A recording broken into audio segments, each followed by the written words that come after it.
Donc un pasteur, il doit enseigner aux gens à être de moins en moins dépendants de lui. Tu dois devenir de plus en plus autonome et de plus en plus dépendant du Saint-Esprit. Et l'autonomie ne veut pas dire la séparation. Est-ce que vous me suivez? Mais quand on est deux à marcher ensemble sur la même ligne, là, on va être plus fort que si un est derrière l'autre. Est-ce que vous comprenez? Parce qu'il y a deux identités fortes. Il y a un principe biblique qui dit un peut en chasser 1000 et deux peuvent en chasser non pas 2000 comme le voudrait une certaine logique, 10 000.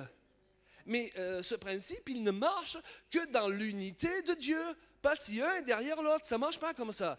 Il marche si deux sont sur la même ligne, dans l'autonomie. Amen. J'avais prêché là-dessus en Corse, ça passait mal, l'autonomie.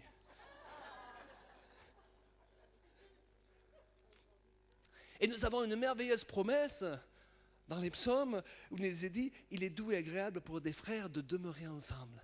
C'est comme l'huile qui se répand sur la barbe d'Aaron. Alors là, je crois qu'il est question d'une onction particulière qui est une onction collective, qui va permettre de faire, parce que le psaume ajoute, et c'est là, dans cette unité que Dieu envoie la bénédiction, permettre de faire des choses qu'on ne peut pas faire seul, ou vaincre des obstacles qu'on ne peut pas vaincre seul à la maison. On a tous passé du temps à jeûner, à prier, à rechercher la face de Dieu, et parfois sans avoir des résultats dans un domaine particulier, parce qu'on avait besoin de s'assembler avec d'autres dans l'unité pour que l'onction soit multipliée et fasse exploser les jougs qu'on ne pouvait faire exploser seul. Donc nous sommes condamnés à travailler avec d'autres, qu'on le veuille ou pas. Amen. Mais lorsque j'ai relu ce passage des psaumes, j'avais passé rapidement sur le début du passage qui nous dit « Il est doux et agréable pour des frères de demeurer ensemble ».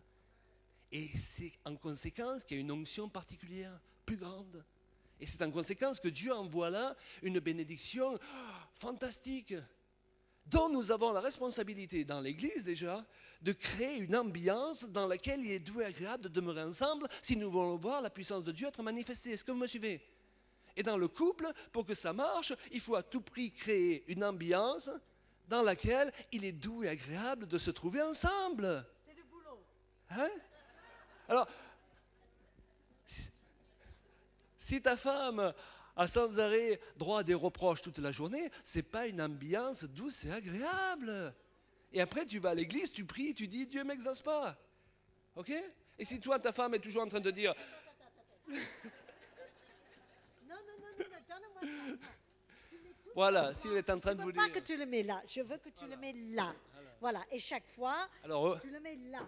Alors, il faut le mettre là. Donc, au bout d'un moment, qu'est-ce que vous faites? Vous mettez cela exprès parce que ça vous énerve. Les gens essayent de se changer charnellement. N'essayez pas de changer votre mari, vous n'allez pas réussir. N'essayez pas de changer votre femme, vous n'allez pas y réussir. Faites ce que la parole de Dieu vous dit de faire.